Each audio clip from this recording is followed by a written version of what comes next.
Hello, good afternoon. Good afternoon sir. Very good afternoon. तो आज हम शुरू करेंगे भारतीय साक्ष्य अधिनियम। जो पहले हमारा एविडेंस एक्ट था, जो अब बदलकर हमारा भारतीय साक्ष्य अधिनियम हो गया है, बीएसए। तो आज भारतीय साक्ष्य अधिनियम करेंगे। इसमें सबसे पहले मैं आपको ये बता देता हूँ कि अगर आपने इंडियन एविडेंस एक्ट पहले पढ़ा था तो लगभग वही चीज़ें हैं, सिर्फ थोड़े बहुत सेक्शंस इधर उधर हो गए, नंबर चेंज हो गए। बाकी डेफिनेशन चीज़ें लगभग वैसी की वैसे ही हैं। सबसे पहले जो इम्पोर्टेंट क्वेश्चंस हैं कल के पेपर के लिए, वो मैं आपको बताता हूँ, जो आपको कल के पेपर के लिए करने ज़रूरी है या करने चाहिए उन क्वेश्चंस को। जैसे आपका एक क्वेश्चन है, व्हाट इज़ हेयरसे एविडेंस। हेयरसे एविडेंस क्या होता है, ओपिनियन ऑफ एक्सपर्ट क्या होता है, बर्डन ऑफ प्रूफ क्या है। ये 3 टॉपिक हो गए। इसके अलावा कंपाइज जो आपका टॉपिक है वो आपको करना है। डाइंग डिक्लेरेशन, ये भी इम्पोर्टेंट टॉपिक है। एडमिशन एंड कन्फेशन, ये आपका इम्पोर्टेंट टॉपिक है। लीडिंग क्वेश्चंस और presumption under the burden of proof. Burden of proof में जो प्रजम्पशंस होते हैं वो, यही नहीं है कि खाली यही क्वेश्चन करने हैं, पर ये थोड़े से ज़्यादा ध्यान से कर लेना और बाकी क्वेश्चंस भी आप एग्ज़ाम में करके जाना। तो इन्हीं क्वेश्चंस को थोड़ा सा डिस्कस करेंगे। इसके अलावा और भी जो इम्पोर्टेंट क्वेश्चन टॉपिक होंगे उनको भी डिस्कस करेंगे आज की क्लास में। तो बेसिकली जो है आज एक रिवीजन क्लास है आपके लिए, जिसमें मैं आपको मोटे मोटे जो टॉपिक्स हैं इसके, जिसे मेन टॉपिक आप कह सकते हो, उन टॉपिक्स को मैं आपको आज जो है एक बार समझा देता हूँ। जैसे हमारा एक है डाइंग डिक्लेरेशन। डाइंग डिक्लेरेशन जो है ये लगभग आपसे हर बार एग्ज़ाम में पूछ लेता है। तो डाइंग डिक्लेरेशन एक ऐसे व्यक्ति की स्टेटमेंट है जो मरने की कंडीशन पर है या मरने के स्टेज पर जो है। लगभग हर रिलीजन के अंदर या हर एक आइडियोलॉजी के अंदर ये बोला जाता है कि जो मरने वाला है वो व्यक्ति अधिकतर कंडीशन में झूठ नहीं बोलता। तो मरने वाला व्यक्ति जो बोलता है वो सच ही बोलता है। तो इसीलिए मरने वाले व्यक्ति की जो स्टेटमेंट होती है उसे डाइंग डिक्लेरेशन कहते हैं। और उसे जब हम बर्डन ऑफ मतलब जब हम उसे प्रूफ की तरह इस्तेमाल करते हैं तो उसे एक सच्ची और ट्रू स्टेटमेंट मान लेते हैं। तो सबसे पहले डाइंग डिक्लेरेशन में शर्त क्या है, तो डाइंग डिक्लेरेशन में शर्त एक ही है कि ऐसे व्यक्ति की स्टेटमेंट होनी चाहिए जो मरने वाला है, और वो जो स्टेटमेंट रिकॉर्ड कराना चाह रहा है उस स्टेटमेंट के अंदर उसके मरने की वर्णन या घटना शामिल होनी चाहिए। तो dying declaration is considerable sorry dying declaration is considered as a credible and trustworthy evidence based upon the journal belief that most people who knows that they are about to die do not lie। तो एक assumption के ऊपर base है ये declaration, जो कहते हैं कि अधिकतर व्यक्ति को ये पता होता है, जिसको ये पता हो कि वो मरने वाला है, वो झूठ नहीं बोलता, सच ही बोलता है। तो डाइंग डिक्लेरेशन एक क्रेडिबल स्टेटमेंट है जिस पर भरोसा किया जा सकता है, एक ट्रस्टवर्थी एविडेंस है जिस पे कोर्ट विश्वास या भरोसा कर सकती है। यहाँ पे जो वर्ड है हमारा डाइंग डिक्लेरेशन, इसका मतलब है ऐसी स्टेटमेंट जो रिटर्न भी हो सकती है, जो वर्बल भी हो सकती है, ठीक है, और साइन के थ्रू भी हो सकती है। तो किसी भी तरीके से अगर एक स्टेटमेंट को रिकॉर्ड किया जाता है एक मरने वाले व्यक्ति की, तो उसे हम डाइंग डिक्लेरेशन कह सकते हैं। It is a statement of a person who had died explaining the circumstances of his death। ये स्टेटमेंट एक ऐसे व्यक्ति की स्टेटमेंट है जो मरने वाला है और उस स्टेटमेंट में वो अपने मरने की कंडीशंस को एक्सप्लेन कर रहा है या बता रहा है किस तरीके से वो मर रहा है या फिर क्या उसके पीछे रीज़न है उसकी मौत के पीछे। This is based on the maxim, एक मैक्सिम के ऊपर बेस होता है ये, नमो मॉर्शियस प्रजम्पशंस अंडर मैटरिंग। इसका मतलब है एक व्यक्ति जो मरने के स्टेज पर होता है वो हमेशा सच बोलता है, क्योंकि कोई भी झूठ को लेकर भगवान से नहीं मिलना चाहेगा या अपने मुंह पर झूठ को लेकर अल्लाह से मुलाकात नहीं करना चाहेगा, या जीसस क्राइस्ट जो भी उसका गॉड है वो उससे झूठ को लेकर मिलना नहीं चाहेगा। तो ये जो डाइंग डिक्लेरेशन स्टेटमेंट है ये रिटर्न में हो सकती है, ये वर्बल में हो सकती है, ये एक रिलेवेंसी ऑफ द फैक्ट हो सकती है, मतलब एक फैक्ट का रिलेवेंट हो सकता है जो एक पर्सन करेगा जो मरने वाला है, ठीक है। इसमें मरना जरूरी है। अगर यही पर्सन अपनी स्टेटमेंट रिकॉर्ड कराने के टाइम पे मरने की पोजीशन में हो लेकिन बाद में ये बच जाता है तो इसकी स्टेटमेंट को फिर एक रिटर्न स्टेटमेंट माना जाएगा, डाइंग डिक्लेरेशन नहीं माना जाएगा। फिर उस पर जो सामने वाली पार्टी होती है उसके पास मौका है क्रॉस एग्जामिनेशन करने का, क्रॉस क्वेश्चनिंग करके एविडेंस को वो प्रूफ करने का। तो बेस्ट फॉर्म क्या है डाइंग डिक्लेरेशन की, वो है क्वेश्चन आंसर फॉर्म। कभी भी डाइंग डिक्लेरेशन को अगर रिकॉर्ड करना है तो बेस्ट मेथड क्या है इसको रिकॉर्ड करने का, तो क्वेश्चन आंसर फॉर्म सबसे ज़्यादा बेस्ट मेथड है रिकॉर्ड करने का। अगर हम बात करते हैं कि ये जो डाइंग डिक्लेरेशन है इसको जब भी रिकॉर्ड किया जाता है तो क्या इसके लिए कुछ एसेंशियल्स फैक्टर्स हैं जो हमें ध्यान रखने चाहिए? तो डेफिनेटली इसके लिए कुछ एसेंशियल फैक्टर्स हैं जो हमें ध्यान रखना चाहिए। सबसे पहले अगर एक व्यक्ति मरने वाला है तो उसकी डाइंग डिक्लेरेशन को रिकॉर्ड करने की जिम्मेदारी एक मजिस्ट्रेट की है, यानी कि वो व्यक्ति पुलिस ऑफिसर, वो व्यक्ति जो वहाँ मौजूद है चाहे वो पुलिस ऑफिसर भी नहीं है तो सबसे पहले वो इन्फॉर्म करे एक मजिस्ट्रेट को, ड्यूटी मजिस्ट्रेट को, जो आकर उसके एविडेंस को रिकॉर्ड कर ले। तो मजिस्ट्रेट सबसे बेस्ट मेथड है एविडेंस को रिकॉर्ड करने का, और ये क्वेश्चन आंसर फॉर्म में मजिस्ट्रेट उसके मेथड को रिकॉर्ड कर सकता है। अगर उस व्यक्ति के पास टाइम है, डॉक्टर ने बोला है कि अभी वो 2-4-5 घंटे या 2-4 दिन जिंदा रह सकता है, उसकी स्थिति इतनी ख़राब नहीं है लेकिन हाँ मर सकता है, तो मजिस्ट्रेट के पास चांस होता है रिकॉर्ड करने का। तो बेस्ट पॉसिबल मेथड क्या है रिकॉर्डिंग करने का स्टेटमेंट का? वो है मजिस्ट्रेट के थ्रू। लेकिन अगर ऐसा कभी भी कंडीशन हो जहाँ पे डॉक्टर ये डिक्लेयर कर दे कि 1 या 2 घंटे में ही व्यक्ति मर सकता है और इतना टाइम नहीं है कि मजिस्ट्रेट को लाया जाए, तो वहाँ पर जो पुलिस ऑफिसर मौजूद होगा उसी के सामने उसकी डाइंग डिक्लेरेशन को रिकॉर्ड कर लिया जाएगा 2 विटनेसेस को साथ लेकर, और यही बेस्ट मेथड होगा उसके एविडेंस को रिकॉर्ड करने है। क्योंकि उतनी देर में अगर इस प्रोसेस को पूरा किया जाएगा मजिस्ट्रेट को लाने का तो उतनी देर में तो वो व्यक्ति मर जाएगा। इसीलिए ये ज़रूरी है कि उसके एविडेंस को रिकॉर्ड करने के लिए तुरंत किया जाए। तो पुलिस ऑफिसर की जिम्मेदारी है वो क्वेश्चन आंसर फॉर्म में उससे कुछ क्वेश्चंस के आंसर पूछकर इस तरह के एविडेंस को रिकॉर्ड कर सकते हैं। अगर मान लो इतना भी समय नहीं है कि पुलिस को भी बुलाया जा सके या मजिस्ट्रेट को बुलाया जा सके, तो जो ड्यूटी डॉक्टर होता है, जो समय उसको ट्रीटमेंट देने वाला डॉक्टर है, वही उसके एविडेंस को रिकॉर्ड कर लेगा और वही एविडेंस जो है डाइंग डिक्लेरेशन के रूप में काम आएगा। अगर मान लो वो व्यक्ति हॉस्पिटल में नहीं पहुंचा, आप कहीं से जा रहे थे, आपको रास्ते में कोई घायल व्यक्ति मिल गया जिसको किसी ने चाकू मार दिया, गोली मार दिया, वो मरने वाला है और तुरंत आपके हाथ में है वो और आपको पता है कि ये मर जाएगा, तो आप ही सबसे बेस्ट पॉसिबल तरीका है उसकी स्टेटमेंट को रिकॉर्ड करने का। तो आप ही उसको जो उसकी स्टेटमेंट है उसको रिकॉर्ड कर सकते हैं। मान लो कि आपके पास उस समय लिखने के लिए कोई भी चीज़ मौजूद नहीं है, मोबाइल भी नहीं है कि आप स्टेटमेंट को रिकॉर्ड ही कर लें, तो आप क्या करेंगे, ओवरऑल एविडेंस के रूप में उसकी स्टेटमेंट को रिकॉर्ड कर पाएंगे। वर्बल फॉर्म में रिकॉर्ड ले लेंगे, उसकी स्टेटमेंट को सुन लेंगे और वही सेम स्टेटमेंट आप कोर्ट में जाके दोहरा देंगे, तो वो एक करेक्ट डाइंग डिक्लेरेशन स्टेटमेंट मानी जाएगी। अब कभी भी जो व्यक्ति, चाहे वो पुलिस ऑफिसर है, मजिस्ट्रेट है, डॉक्टर है या कोई भी पर्सन है जो डाइंग डिक्लेरेशन रिकॉर्ड कर रहा है, उसको रिकॉर्ड करते समय कुछ चीज़ों का ध्यान रखना चाहिए। जैसे उसी व्यक्ति की स्टेटमेंट को डाइंग डिक्लेरेशन माना जाता है जो मरने वाला है, अबाउट टू डाई है, मरने की पोजीशन पर बैठा है। अगर वो व्यक्ति मरने की पोजीशन पर नहीं बैठा है, ये ज़रूरी नहीं है कि वो स्टेटमेंट रिकॉर्ड करते ही मर जाए। 1 दिन बाद, 2 दिन बाद, 3 दिन बाद, 4 दिन बाद, महीने बाद मरना चाहिए। अगर वो नहीं मरेगा तो वो डाइंग डिक्लेरेशन नहीं कहलाएगी, फिर वो रिटर्न स्टेटमेंट बन जाएगी, उस पर क्रॉस क्वेश्चनिंग होगी और कोर्ट में उस व्यक्ति को आके अपनी स्टेटमेंट को करेक्ट प्रूफ करना पड़ेगा। इसके अलावा जो डाइंग डिक्लेरेशन की दूसरी कंडीशन है वो है statement must relate to the cause of his death.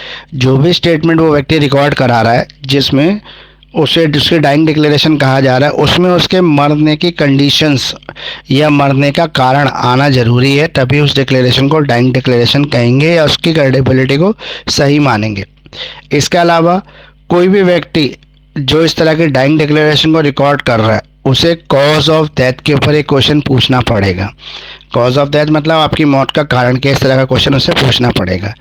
और जो भी ये स्टेटमेंट है जो रिकॉर्ड की जा रही है, कंसिस्टेंट वे में रिकॉर्ड की जाए, मतलब लगातार ही क्वेश्चन पूछ लिए आधे घंटे में ही।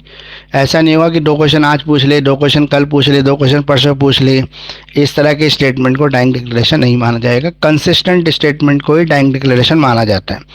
इसके अलावा ये भी जो डिक्लेरेशन है must be completed as a witness, ये कॉम्पिटेंट विटनेस होना चाहिए जिसकी भी स्टेटमेंट को आप रिकॉर्ड कर रहे हैं। अब वो व्यक्ति जो मरने वाला है केवल वो मरने ही वाला होना चाहिए, उसकी मेंटल कंडीशन ठीक होनी चाहिए, वो मेजर होना चाहिए, ठीक है। जो भी कॉम्पिटेंट टू विटनेस के लिए कंडीशंस हैं वो सारी कंडीशन ये पूरी करता हो, तभी इसकी स्टेटमेंट को डाइंग डिक्लेरेशन माना जाएगा। ये ऐसे एज ए विटनेस जो है कोर्ट में एक्सेप्ट किया जाएगा। तो ये डाइंग डिक्लेरेशन का जो क्वेश्चन था ये कम्प्लीटली मैंने आपको बता दिया। इसमें मैंने लगभग सारी चीज़ें ही कवर कर दी कि डाइंग डिक्लेरेशन होती क्या है, इसकी स्टेटमेंट के लिए एसेंशियल कंडीशंस क्या होती है, कौन ऐसे लोग हैं जो डाइंग डिक्लेरेशन को रिकॉर्ड कर सकते हैं, कब डाइंग डिक्लेरेशन को डाइंग डिक्लेरेशन माना जाता है, कब इसको डाइंग डिक्लेरेशन नहीं माना जाता, या किस किस कंडीशन में इसको डाइंग डिक्लेरेशन नहीं कहेंगे। तो ये डाइंग डिक्लेरेशन काफ़ी इंपॉर्टेंट टॉपिक है जो आपको एग्ज़ाम के लिए करना पड़ेगा। फिर अगला जो इम्पोर्टेंट क्वेश्चन है वो है concept of burden of proof. Burden of proof जो है वो एविडेंस एक्ट का सबसे ज़्यादा इम्पोर्टेंट टॉपिक है। इसमें ये और इसमें जो बताया गया आपने है। बताया है हम्म, मेजर होना चाहिए, माइनर नहीं चलेगा सर इसमें? डाइंग डिक्लेरेशन में मायना नहीं चलता, जो भी कंपेटेंट टू विटनेस होगा उसी की स्टेटमेंट को जो माना जाएगा। अगर एक ओके। बच्चा मरने वाला है और कोई गवाही दे रहा है तो उसकी कोई गवाही नहीं मानी जाएगी। बाकी केसेस टू केसेस और कोर्ट टू कोर्ट चीज़ें अलग भी हो सकती हैं, ऐसा नहीं है, लेकिन जो थ्योरी पार्ट है वो यही कह रहा है। अब है आपका concept of burden of proof. Burden of proof की बात करेंगे तो किसके ऊपर बर्डन है कि ये प्रूफ करने का कि जो वो कह रहा है या चीज़ें जो वो कोर्ट के सामने प्रेजेंट कर रहा है वो करेक्ट है। तो हमेशा से ये माना गया है कि जो कोर्ट के सामने केस लेके आ रहा है, जैसे पिटिशनर एक पिटीशन फाइल करता है, सबसे पहले प्लीडिंग की शुरुआत पिटिशनर से ही होती है। तो पिटिशनर सबसे पहले अपनी प्लेंट फाइल करता है, अपनी पिटीशन फाइल करता है। उस पिटीशन के अंदर वो कुछ रिलीफ मांगता है कोर्ट से, और जब वो कुछ कोर्ट से रिलीफ मांगने आता है तो जब भी वो कोर्ट से कुछ रिलीफ मांगने आएगा तो तो अपने साथ वो एक पिटीशन लेके आएगा। उस पिटीशन में वो कुछ चीज़ें कहेगा, कुछ इल्ज़ाम लगाएगा सामने वाली पार्टी के ऊपर, डिफेंडेंट के ऊपर। बाद में जब केस में डिफेंडेंट एंटर करेगा तो डिफेंडेंट उन सारे इल्ज़ामों का जवाब देगा। तो यहाँ पे जो बर्डन ऑफ प्रूफ है कि ये प्रूफ करना कि जो वो कह रहा है वो सच कह रहा है। फॉर एग्जांपल ए और बी के बीच में कोई झगड़ा हुआ किसी लोन के एग्रीमेंट को लेकर, जिसमें 5 लाख रुपए का लोन ए ने बी को दे रखा है। बाद में आगे चलकर बी ने उसके लोन को रिटर्न करने से मना कर दिया तो वो कोर्ट चला गया। उसने एक प्लेंट फाइल कर दी कोर्ट में, प्लीडिंग स्टार्ट हो गई। तो वो कोर्ट में जाके क्या कहेगा, वो यही कहेगा कि मैंने 5 लाख रुपया जो इसको उधार दिया हुआ था, ना तो इसने इंटरेस्ट दिया ना इसने पैसा वापस किया, तो मुझे इस पैसा वापस दिलवाया जाए। तो वो क्या कर रहा है, वो एक एलिगेशंस लगा रहा है। किसके ऊपर एलिगेशन लगा रहा है, डिफेंडेंट के ऊपर। तो वो बी को ऊपर एलिगेशन लगा रहा है कि उसने उससे 5 लाख का लोन लिया था। तो ये किसकी जिम्मेदारी है प्रूव करने की कि लोन लिया था कि नहीं लिया था, और लिया था तो कितना लिया था, 5 लाख ही लिया था या कम लिया था या ज़्यादा लिया था, या झूठ बोल रहा है, इंटरेस्ट के साथ चीज़ें बढ़ा चढ़ा के बता रहा है। तो ये बर्डन किसके ऊपर है, ये ए के ऊपर बर्डन है जो जा रहा है सबसे पहले कोर्ट। तो सबसे पहले रिस्पॉन्सिबिलिटी ये प्रूव करने की कि जो भी वो एविडेंसेस को लेके आया है कोर्ट में, जिस स्टेटमेंट को वो ला रहा है वो करेक्ट है। ये जिम्मेदारी किसकी होती है, पिटिशनर की होती है। तो जो पर्सन केस को फाइल कर रहा है उसकी जिम्मेदारी है ये प्रूव करने की कि भाई उसी ने सॉरी इस तरह की चीज़ उसके साथ घटित हुई है, यानी कि इस तरह के मिस हैपनिंग उसके साथ हुई है। For example in a case of murder, मान लो एक मर्डर का केस है, प्रोसिक्यूशन में allege that all conditions constituting a murder are fulfil. तो सामने वाली पार्टी कह रही है कि जो भी मर्डर की कंडीशन है सारी पूरी हो गई, all such conditions are the fact in the justice and there is an obligation to prove their existence, this obligation is a burden of proof. तो यहाँ पे ये ऑब्लिगेशंस क्या है, बर्डन ऑफ प्रूफ है। जैसे स्टेट वर्सेस रोहित का case होता है जैसे मर्डर में, तो यहाँ पे जो स्टेट है उसकी रिस्पॉन्सिबिलिटी है ये प्रूव करने की रोहित ने मर्डर किया है, क्योंकि स्टेट आ रहा है कोर्ट ये कहकर कि ये मर्डर का केस है और रोहित को मर्डर के इल्ज़ाम में पकड़ा गया है या इसके खिलाफ एविडेंसेस हैं, प्रूफ्स हैं।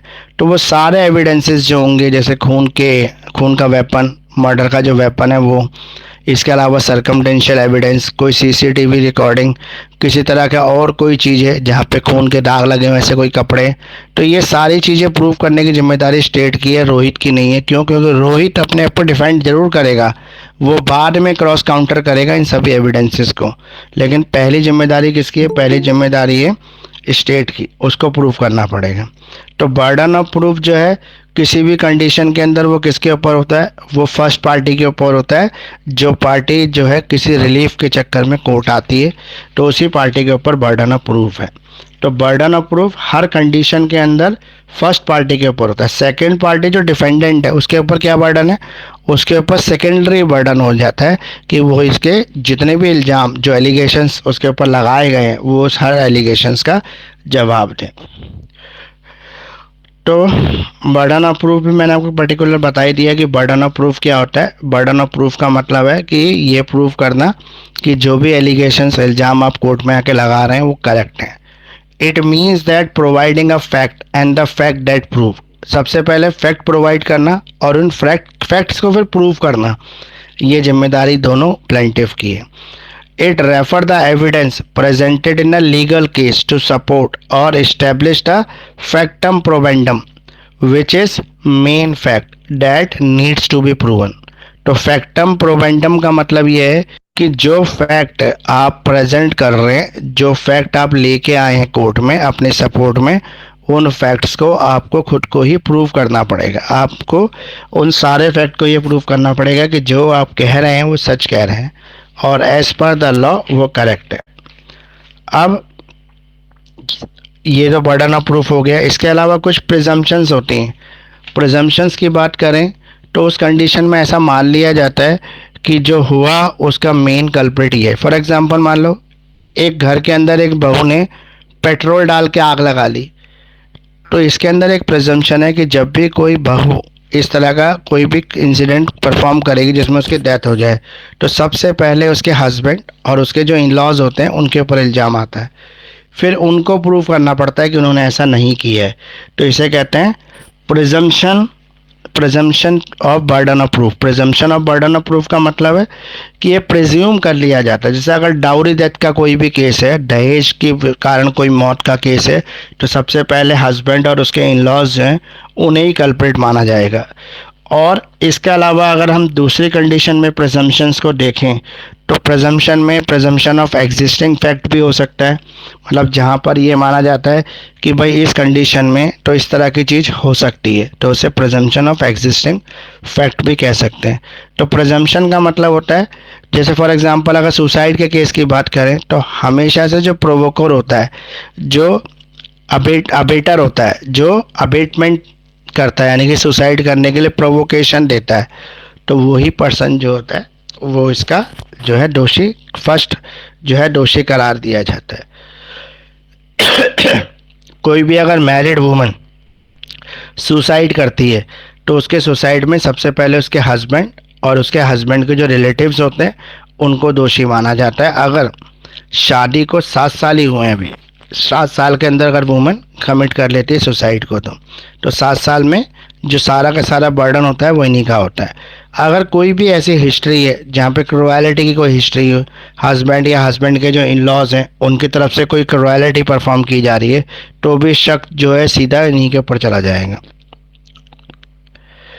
इसके अलावा प्रिजम्पशन ऑफ बर्थ, इसका मतलब ये होता है कि अगर कोई भी हस्बैंड और वाइफ दो लोगों की अगर वैलिड मैरिज है तो उनके बीच में अगर कोई थर्ड पर्सन एंटर होता है यानी कि उनको कोई बच्चा पैदा होता है, तो उस बच्चे का जो प्रिजम्पशन ये माना जाता है कि बच्चा एक लेजिटिमेट चाइल्ड है और उसके मदर फादर जो हैं वही लोग हैं जिनके घर में उसका जन्म हुआ है।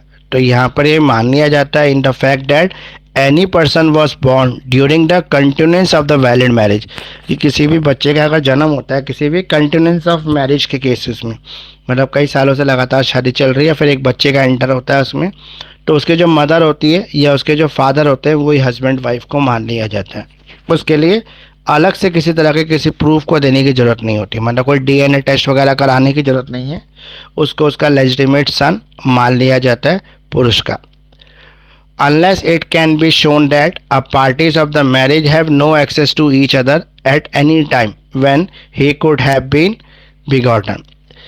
यहाँ पर इस तरह की चीज़ों को चेक करने की या कंसीडर करने की ज़रूरत नहीं होती कि जब बच्चा फर्टाइल हुआ, जब बच्चा पेट में आया माँ के, तो उस समय वो हस्बैंड और वाइफ साथ रह रहे थे या नहीं रह रहे थे। इन चीज़ों को नहीं देखा जाता अगर मैरिज जो है वो कंटिन्यूंस ऑफ मैरिज है, मतलब लगातार चल रही है, उनके बीच में कोई सेपरेशन पीरियड आया ही नहीं है, तो उस कंडीशन में।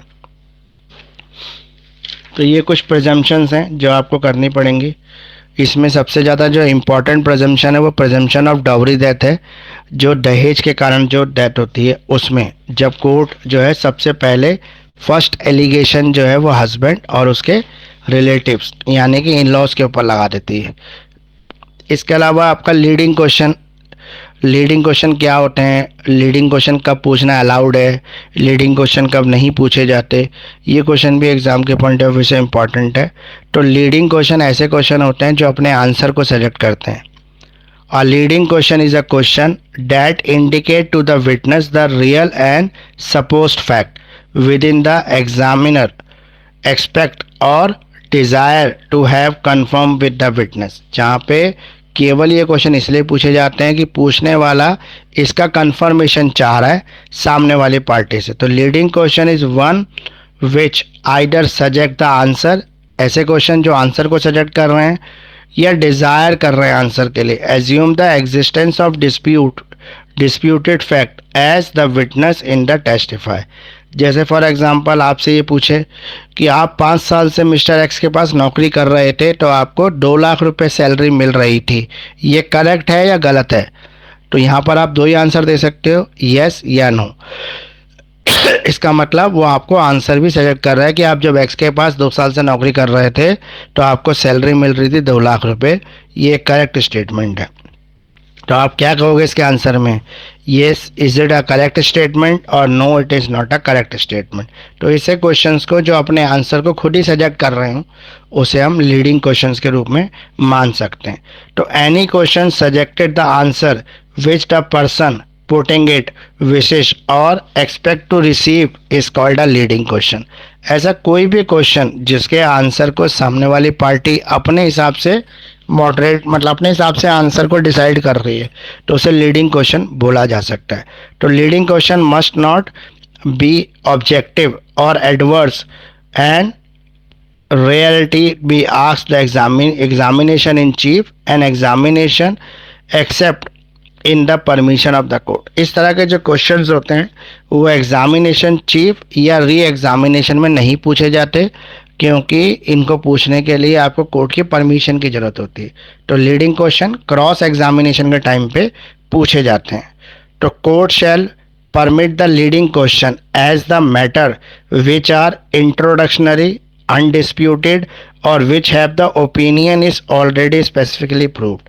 मतलब कोर्ट की परमिशन से इस तरह के क्वेश्चन को पूछना अलाउड है और कोर्ट भी जब परमिशन देती है जब कोर्ट को ये लगता है कि लीडिंग क्वेश्चन जरूरी है इस तरह की कंडीशन में पूछने के लिए। तो लीडिंग क्वेश्चन में भी asked in the cross examination, generally इसको क्रॉस एग्जामिनेशन में पूछा जाता है। This section always the leading question being put in the cross examination. An object of the cross examination is to test the veracity and credibility of the witness to expose the inaccuracy and exist in the testimony of the witness. यानी कि जो witness पहले से affidavit देता है उस affidavit में अपने रिटन स्टेटमेंट में अपनी चीज़ें अपने बयान को दर्ज कराता है। बाद में जब दूसरी पार्टी एडवर्स पार्टी उस विटनेस को वेरीफाई करने के लिए जब उससे इस तरह के क्वेश्चन पूछती है तो लीडिंग क्वेश्चन भी पूछ सकती है। लीडिंग क्वेश्चन पूछना अलाउड है। As a result a witness would remain hostile. इस तरह से विटनेस जो है वो हॉस्टाइल हो जाता है to the cause of the adverse party cross examination and will be biased in the favor of the party calling him। और दूसरी पार्टी जिसने उसको बुलाया है उसके अगेंस्ट हो जाता है। तो ये आपका हो गया लीडिंग क्वेश्चंस क्या होते हैं। इसके अलावा जो अगला हमारा टॉपिक है जो इम्पोर्टेंट है एग्ज़ाम के लिए वो है आपका एग्जामिनेशन इन चीफ क्या होता है, क्रॉस एग्जामिनेशन क्या होता है और री एग्जामिनेशन क्या होता है। 3 तरह के इंसिडेंटेस होते हैं जो हम किसी भी सिविल या क्रिमिनल प्रोसीडिंग में एविडेंस के टाइम पे रिकॉर्ड के टाइम पे यूज़ करते हैं, जिसमें चीफ एग्जामिनेशन, फिर क्रॉस एग्जामिनेशन और री एग्जामिनेशन। तो सबसे पहले एग्जामिनेशन इन चीफ। अगर हम एग्जामिनेशन इन चीफ की बात करें तो सबसे पहले जब पिटिशनर की तरफ से जो पार्टी इस केस के अंदर मेन पार्टी है उसकी तरफ से जब एविडेंस को कैटेगराइज किया जाता है, ठीक है, तो उसे हम कहते हैं चीफ। चीफ का मतलब होता है एक पार्टी अपने एविडेंसेस को रिकॉग्नाइज करती है, यानी during the different stages of the case में अलग अलग तरह के एविडेंसेस हो सकते हैं पार्टी ने दिए हों, लेकिन जब ये टाइम आता है जहाँ पर दोनों पार्टीज अपने जो एविडेंस के स्टेज पर अपने एविडेंसेस को लेके आती है तो वो किस किस को एविडेंस को लाना चाहती है उसे एग्जामिनेशन इन चीफ कहते हैं। और जब सामने वाली पार्टी उसके द्वारा एग्जामिनेशन इन चीफ में कैटेगराइज किए गए स्टेटमेंट को या विटनेसेस को क्रॉस एग्जामिन करती है, अपनी तरफ से उसकी ऑथेंटिसिटी को चेक करने की कोशिश करती है। ये चेक करने की कोशिश करती है कि वो करेक्ट कह रहा है या रॉन्ग कह रहा है, तब उसे हम एक क्रॉस एग्जामिनेशन कहते हैं। और दूसरा re examination of witness. Re examination of witness जो है थर्ड स्टेट है जहाँ पर किसी भी विटनेस को अगेन दोबारा से बुलाया जाता है एडवर्स पार्टी के थ्रू, यानी कि दूसरी पार्टी दोबारा से बुला के उस विटनेस से जब कुछ क्वेश्चन पूछना चाहती है तो उसे री एग्जामिनेशन ऑफ विटनेस कह देते हैं। फिर एक और इम्पॉर्टेंट आपकी स्टेटमेंट है, जैसे एडमिशन एंड कन्फेशन क्या होते हैं।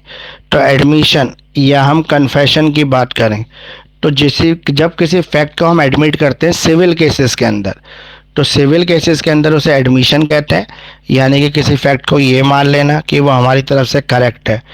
तो all confession are admission but every admission not be a confession. सभी कन्फेशन तो एडमिशन हो सकते हैं, लेकिन सभी एडमिशन कन्फेशन हो ये करेक्ट नहीं है, गलत है। In general admission is a voluntary acknowledgement of the fact. Admission क्या है, किसी भी चीज़ को ये मान लेना कि ये सच है, ये सही है, उसे हम वॉलेंट्री एडमिशन कह देते हैं, उसे एडमिशन कहते हैं। Important is given those admission that go against in the interest of the person making the admission. तो ऐसे एडमिशन को इम्पॉर्टेंट कहा जाता है जहाँ पर एक व्यक्ति उस फैक्ट को एडमिट कर रहा हो जो उसके अगेंस्ट जा रहे हैं, which is made by the person under the circumstances here in fact mentioned। तो किसी भी तरह की कोई इंसिडेंट्स को अगर वो मेंशन कर रहा है तो वो एडमिशन कहलाता है। तो एडमिशन का मतलब है मान लेना। Admission as waiver of the proof, किसी प्रूफ के वेवर में एडमिशन करना। द कोर्ट में reject the admission either wholly or partly में require the burden of proof. जहाँ पर कोर्ट को ऐसा लगता है कि नहीं ये करेक्ट एडमिशन नहीं है या किसी दबाव में एडमिशन दिया गया है, वहाँ पे कोर्ट इस तरह के एडमिशन को रिजेक्ट कर देती है, मतलब ऐसे एडमिशन को रिजेक्ट मान लेती है। Waiver of proof, waiver of proof मतलब प्रूफ का वेवर करना। Therefore can not be exclusive reason for the relevancy of the admission. तो एडमिशन होता है सिविल केसेस के अंदर आपका, और कन्फेशन होता है आपका क्रिमिनल केसेस के अंदर। कन्फेशन का मतलब क्या है, कन्फेशन एक वॉलंटरी स्टेटमेंट है made by the accused or a person charged with the crime as which he acknowledge that the guilty of committing that crime, यानी कि वहाँ पर वो अपने द्वारा किए गए गुनाह को एक्सेप्ट कर लेता है, कन्फेस कर लेता है, इसलिए उसे कन्फेशन कहते हैं। तो confession of an accused can not be use against को एक्यूज। अब मान लो ए और बी ने किसी क्राइम को परफॉर्म किया, तो यहाँ पे ए ने कन्फेस कर लिया, तो ए ने कन्फेस किया है तो ये नहीं माना जाएगा कि बी भी उस क्राइम के अंदर इन्वॉल्व है। लेकिन अगर कोई ऐसा एक्ट है जो जॉइंट एफर्ट से हुआ है, फॉर एग्जांपल सी का मर्डर ए और बी ने मिलकर किया, अब यहाँ पर ए ने कन्फेस कर लिया कि उसने और बी ने मिलकर सी का मर्डर किया है, तो इस कंडीशन में यहाँ पर ये मान लिया जाएगा कि ए और बी ने ही दोनों ने मिलकर मर्डर किया है, क्योंकि जॉइंट एफर्ट की वजह से जो इंसिडेंट परफॉर्म हुआ है सिंगल इंसिडेंट परफॉर्म हुआ है, इसीलिए एक की कन्फेशन को दूसरे की कन्फेशन माना जा सकता है। लेकिन जहाँ पर मल्टीपल फैक्ट हों और मल्टीपल इंसिडेंट्स परफॉर्म किए गए हो, वहाँ पर किसी एक की कन्फेशन को दूसरे के अगेंस्ट यूज नहीं किया जा सकता। Further a confession must either admit in the terms of the offense or any rate substantially all fact which constitute the offense। तो जहाँ पर भी ऐसी कोई कंडीशन हो जहाँ पे अलग अलग फैक्ट को एडमिट किया गया हो, अलग अलग फैक्ट को परफॉर्म किया गया हो, तो वहाँ पर इस तरह के एडमिशन को दूसरे के अगेंस्ट यूज़ नहीं कर सकते। अब जो भी कन्फेशन है उस कन्फेशन को इसने मतलब बिना किसी एक्सटर्नल प्रेशर, बिना किसी पुलिस या किसी और अधिकारी अथॉरिटी के दबाव के बिना किया हो, उसी कन्फेशन को हम वॉलंटरी कन्फेशन के रूप में एक्सेप्ट कर सकते हैं, और वॉलंटरी कन्फेशन को ही गवाही माना जाएगा, कोर्ट में एक्सेप्ट किया जाएगा एज ए एविडेंस। अगर कोई भी पार्टी ऐसी है जो पुलिस के सामने किसी चीज़ को कन्फेस कर लेती है, तो पुलिस के सामने किया गया कोई भी कन्फेशन, कोई भी चीज़, कोई भी क्राइम जिसको एक्सेप्ट कर रहे हैं, उसे एज ए एविडेंस कोर्ट में एक्सेप्ट नहीं किया जाता, क्योंकि ये माना जाता है कि एक व्यक्ति पुलिस के सामने किसी तरह के दबाव में, प्रेशर में किसी गलत चीज़ को भी एक्सेप्ट कर सकता है, तो इसीलिए उसके तो उस तरह के कन्फेशन को कन्फेशन नहीं माना जाता। लेकिन अगर यही कन्फेशन किसी मजिस्ट्रेट के सामने पुलिस ने रिकॉर्ड कराया हो, तो उस जुडिशियल कन्फेशन को कन्फेशन माना जाता है, उसे एज ए एविडेंस कोर्ट में यूज़ भी किया जाता है। अगर कोई एक्स्ट्रा जुडिशियल कन्फेशन है, मतलब उस समय मान लो किसी इलेक्ट्रॉनिक वे से किसी मजिस्ट्रेट के सामने जो है किसी तरह के कन्फेशन को रिकॉर्ड करा दिया हो इलेक्ट्रॉनिक मीडियम का यूज़ करके, जैसे वीडियो कॉन्फ्रेंसिंग के थ्रू, तो उस तरह के कन्फेशन को भी जुडिशियल कन्फेशन माना जाता है और उसको भी एक्सेप्ट किया जाता है। तो कन्फेशन अगर बिना किसी दबाव के एक व्यक्ति अपनी वॉलंटरी अपनी मर्जी से कर रहा है और ठीक परिस्थिति में कर रहा है तो उस कन्फेशन को एज एविडेंस रिकॉर्ड किया जा सकता है। तो कन्फेशन और एडमिशन ये भी हो गया आपका। इसके अलावा ओपिनियन ऑफ एक्सपर्ट, ये भी एक इम्पॉर्टेंट टॉपिक है, यह क्वेश्चन है। देखो बर्डन ऑफ प्रूफ में हमने प्रूफ्स की बात की थी, एविडेंसेस की बात की थी।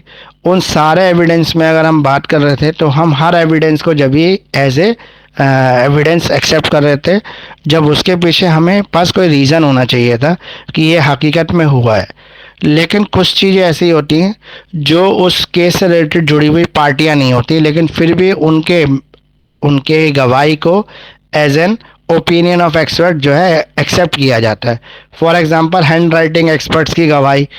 अब कोर्ट में किसी ऐसे लेटर को, किसी ऐसे एविडेंस को रिकॉर्ड पे लाना है जिसमें उस व्यक्ति की, उस कल्प्रिट की हैंड राइटिंग हो, तो उस हैंड राइटिंग को कैसे प्रूव करेंगे हम? ये जो हैंड राइटिंग है करेक्ट है, ये सही है। उसके लिए हमें एक हैंड राइटिंग एक्सपर्ट्स की ज़रूरत पड़ेगी और वही ये प्रूव कर पाएगा कि दोनों हैंड राइटिंग जो सेम है, उस व्यक्ति की हैंड राइटिंग है, उसी ने इस तरह की चीज़ जो है लिखी है या की करी है। तो उसके लिए एक हैंड राइटिंग एक्सपर्ट हालांकि उस केस का कोई पार्ट नहीं है, उस केस के अंदर जो भी चीज़ हुई है उसका कोई भी पार्टी है उससे डायरेक्टली इनडायरेक्टली उसका कोई रिलेशन नहीं है, लेकिन फिर भी उसके ओपिनियन ऑफ एक्सपर्ट्स को जो हम एज ए प्राइमरी एविडेंस जो है एक्सेप्ट कर लेंगे। तो यहाँ पर जो बर्डन ऑफ प्रूफ है वो किसका है? वो बर्डन ऑफ प्रूफ किसका है? वो बर्डन ऑफ प्रूफ एक्सपर्ट्स का है, ओपिनियन ऑफ एक्सपर्ट का।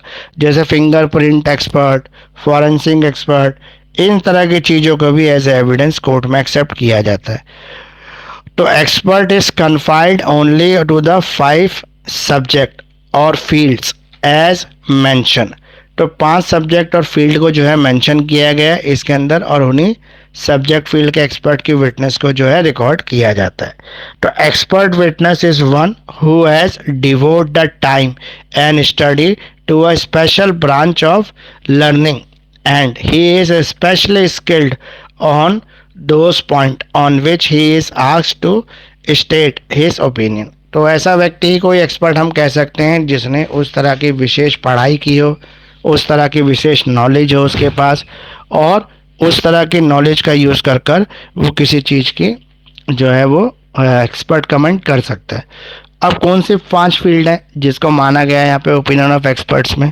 उसमें जैसे फॉरेन लॉ, अगर फॉरेन लॉ से जुड़ा कोई भी चीज़ आ जाती है, विवाद आता है, तो उसको वही व्यक्ति आंसर कर सकता है जो फॉरेन लॉ का एक्सपर्ट है।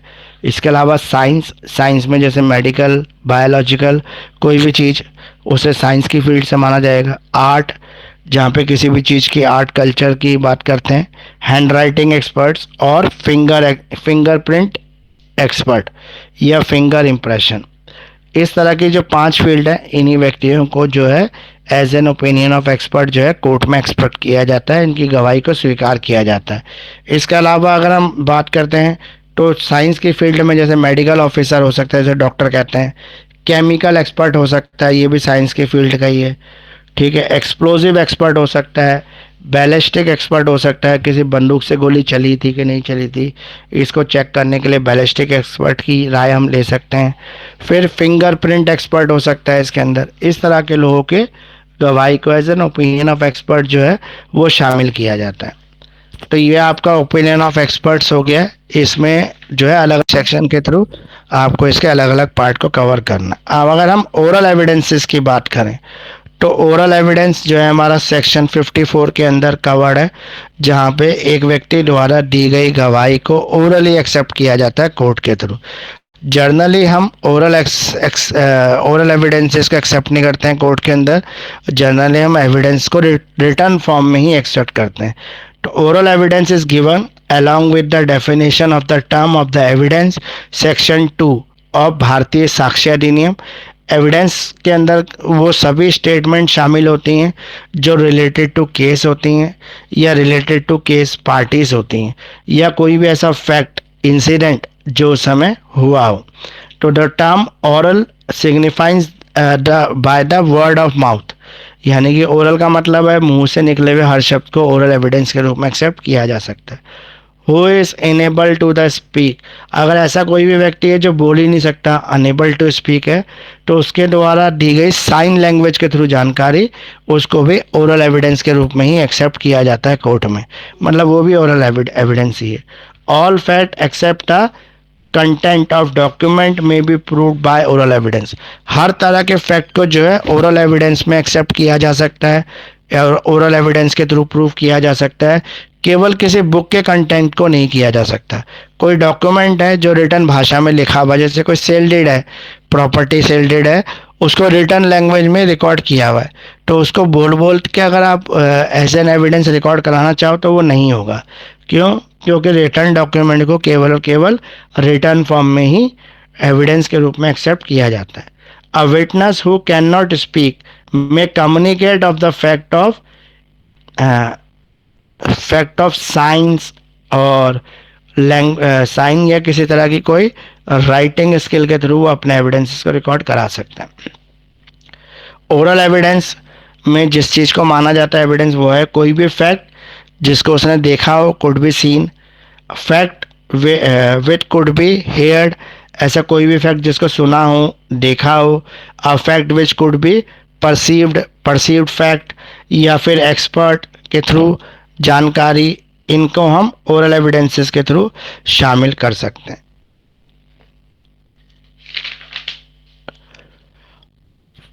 फिर है आपका अकम्पाइल्स।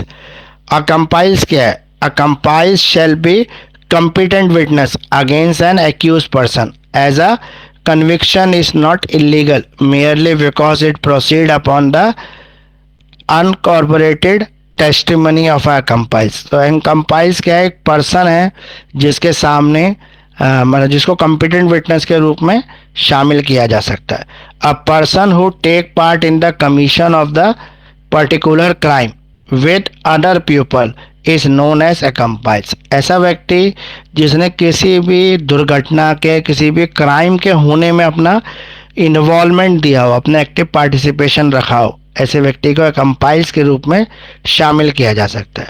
तो word accomplice is defined in the BSA and because of the court uses it simple logic to understand. Simple logic court के सामने होता है जिसके थ्रू वो उसको अंडरस्टैंड कर सकती है। तो हु इज accomplice? accomplice कौन है? Court said that a person is known as accomplice when he और she take parts in the commission of a crime voluntary with the other criminal. तो ऐसा व्यक्ति जिसने किसी भी क्राइम में अपना एक्टिव पार्टिसिपेशन दिया था, लेकिन अपनी मर्जी से दिया था बाकी दूसरे कल्प्रेट के साथ। मान लो 5 या 6 लोगों ने मिलकर बैंक डकैती की, तो बैंक डकैती करने वाले में जितने भी लोग थे, 5 लोग, 6 लोग, 8 लोग, वो सारे ही लोग क्या कहलाएंगे? accomplice कहलाएंगे। एविडेंस वैल्यू क्या है accomplice की? Usually when a person who is an accomplice to a particular brown can give the advice as a witness of in the court and the जज will cross check all the statement made by that accomplice with the other evidence। तो यहाँ पर एक person जो accomplice है, उसके statement के through दूसरे विटनेस के एविडेंसेस के ऊपर अगर कोई प्रभाव पड़ता है तो सबसे पहले उसकी स्टेटमेंट को चेक किया जाएगा। A statement made by the accomplice person should be related to the crime. जो accomplice पर्सन की जो स्टेटमेंट है वो क्राइम से रिलेटेड होनी चाहिए। accomplice doesn't have to give each and every detail of the crime। यहाँ पे each and every detail देगा वो क्राइम की। even if the statement made by accomplice is making link hand connection where other evidence, then in such the evidentiary value will be high and if not then the value will be below। अगर वो high नहीं है तो वो लो होगी value. तो accomplice कौन है? accomplice वो पर्सन है जो किसी भी क्राइम में अपना डायरेक्ट पार्टिसिपेशन रखता है। तो accomplice हो गया आपका। इसके अलावा आपको रिलेवेंसी ऑफ फैक्ट, मतलब कौन सा फैक्ट किसके साथ रिलेवेंट है, मतलब किसके साथ नेसेसरी, ये रिलेवेंसी क्या है एक फैक्ट की। तो evidence shall be given in a case relating to the particular issue and relevant fact framed by the court. For example, Mr. A was murdered by Mr. B. Mr. A का murder किया है B ने, ठीक है, mister B ने. So the court frame the issue relating to murder. तो यहाँ पे कोर्ट कौन सा केस बनाएगी? मर्डर का केस बनाएगी. इंटेंशन क्या है मिस्टर बी की? How mister be killed the mister A. Intention क्या है जिसकी वजह से उसने उसको मारा और किस तरीके से मारा, ये सेकेंडरी चीजें हो गई. So it is about the two issue the evidence can be given by provide the case. तो दो अलग अलग इश्यूज हैं जिसके थ्रू हम एविडेंसेस का पता लगा सकते हैं. अगर हम रिलेवेंसी ऑफ फैक्ट में सेक्शन 4 की बात करें तो रिलेवेंसी ऑफ फैक्ट कहता है forming part of same transaction. एक ही ट्रांजैक्शन के अगर दो अलग अलग पार्ट हो तो उन्हें हम रिलेवेंसी ऑफ फैक्ट में शामिल कर सकते हैं. There are many circumstances in which a particular transaction become relevant when even if it is not an issue. अगर वो रिलेवेंट है लेकिन इशू से जुड़ी हुई नहीं है तो उसको भी हम रिलेवेंसी ऑफ फैक्ट में शामिल कर लेंगे. Become relevant even if it not in an issue. For example, A goes to the office. A office जा रहा है. So over here A is gone the office from the last 10 year. Become irrelevant, become relevant. मान लो कि ए जो है office जा रहा है और पिछले 10 साल से ए जो है पर्टिकुलर उसी रास्ते से ऑफिस जा रहा है, उसी गाड़ी में जा रहा है, तो उस फैक्ट को हम रिलेवेंसी ऑफ फैक्ट में शामिल कर सकते हैं. अब है इसका सेक्शन 5. सेक्शन 5 कहता है आपका fact which are occasion cause of the fact in the issue. There are many circumstances in which surrounding become relevant and also admissible in the court. Mr. A purchased the copies in the court. So over here Mr. A was making the xerox will become relevant. देखो relevancy of fact क्या है? ए ने कुछ कॉपियां हैं जो court में produce की, ठीक है, ये कॉपी ऑटोमेटिकली जेरोक्स कॉपी ही होंगी. क्यों? क्योंकि ये रिलेवेंसी ऑफ फैक्ट है. एक कॉपी आपने अगर कोर्ट में प्रेजेंट की और वो ओरिजिनल नहीं है तो उसकी जेरोक्स होगी. इसका मतलब ये है कि एक ही डॉक्यूमेंट की 4 या 5 कॉपियां नहीं हो सकती, लेकिन अगर आपने एक ही डॉक्यूमेंट की 4-5 कॉपियां जमा की हैं तो इस ऑब्वियसली वो एक जेरोक्स कॉपीज है. Motive preparations of the previous supports and conduct in the many cases motive and preparations of the person while become relevant and also. तो relevancy of fact ये कहता है कि अगर कोई भी चीज का जो मोटिव है अगर वो सेम है तो एक फैक्ट और उसका रिलेवेंसी ऑफ फैक्ट के थ्रू उसको प्रूव किया जा सकता है. Mister X killed mister Y. Mister X ने मिस्टर वाई को किल्ड किया. So over here mister Y purchase a sharp knife while become irrelevant. मतलब मिस्टर ए ने बी का मर्डर किया और बाद में पता लगा कि मिस्टर ए ने मार्केट से एक शार्प नाइफ, तेज धार वाला एक चाकू खरीदा है. तो तेज धार वाला चाकू खरीदने से ये पता लग गया कि उसने मर्डर के इरादे से ही इस तरह के वेपन को परचेज किया है. तो ये रिलेवेंसी ऑफ फैक्ट में चला जाएगा. इसका सेक्शन 7 कहता है fact necessary to explain or introduce the relevant fact. Many fact of the case needed to be explained in the court that only the court will give the proper judgment. कुछ fact ऐसे होते हैं जो एक दूसरे के साथ relevant fact के रूप में जुड़े होते हैं और इन सभी फैक्ट को कोर्ट में प्रेजेंट किया जाना चाहिए बिफोर द जजमेंट ताकि कोर्ट इसमें से सही चीज़ को ऑप्ट कर सके. तो mister A died by mister B. Mister A को मिस्टर बी ने मारा. So over here mister B caught by the police. बाद में पुलिस ने मिस्टर बी को अरेस्ट कर लिया. Will become relevant. तो एक रिलेवेंट फैक्ट हो गया है, उसने मर्डर किया तो अरेस्ट करना ही था. And also they need to be told in the court. और इस फैक्ट को कोर्ट में बताना भी जरूरी है कि भाई हमने इसको क्यों पकड़ा है, इसलिए पकड़ा क्योंकि इसने बी का मर्डर किया. तो रिलेवेंसी ऑफ फैक्ट जो है वो भी आपको कर लेना है और इसमें जो है एक फैक्ट दूसरे से किस कंडीशन में रिलेवेंट हो जाता है. तो ये हमारे जो क्वेश्चन थे ये हो गए आपके. एक बार और मैं आपको इम्पोर्टेंट क्वेश्चन बता देता हूँ जो आपको इसके लिए करने हैं भारतीय साक्ष्य अधिनियम के लिए.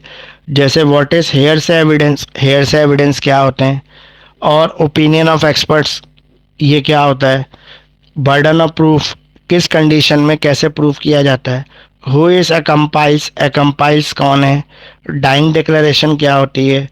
एडमिशन और कन्फेशन ये आपको बताना है। लीडिंग क्वेश्चंस और presumption under the burden of proof, किस प्रिजम्पशंस के थ्रू किसको दोषी करार दिया जा सकता है। तो यही चीज़ें अगर आप कर लेंगे कल के एक पेपर के लिए, 7-8 टॉपिक हैं, अगर आप ये कर लेंगे तो डेफिनेटली आपके अच्छे मार्क्स आ सकते हैं और आप अच्छी तरह से पास हो जाएंगे। चलिए, और कोई आपके डाउट कुछ पूछना है?